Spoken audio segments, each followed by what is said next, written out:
রমাদান কেমন কাটল? একজন আলিম প্রশ্ন করলেন। বললাম, আলহামদুলিল্লাহ ভালো।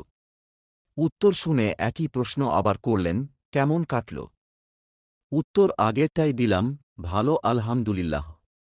কিছুক্ষণ চুপ করে থেকে বললেন, সত্যিই ভালো কেটেছে। ভালো থাকার অর্থ তো হল, আমার রমাদান এমনভাবে শেষ হল, আল্লাহ আমাকে মাফ করে দিয়েছেন।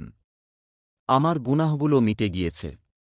আমার রোজা তারাবি, আমার সব আমল তিনি কবুল করে নিয়েছেন। এরপর নিজেই কাঁদতে লাগলেন। অঝোরে হাত উঠিয়ে তারপর দোয়া শুরু করলেন। দুয়ার ভেতর আওড়াতে লাগলেন মাওলানা তারিক জামিল সাহেবের সেই কথাগুলো, আল্লাহ।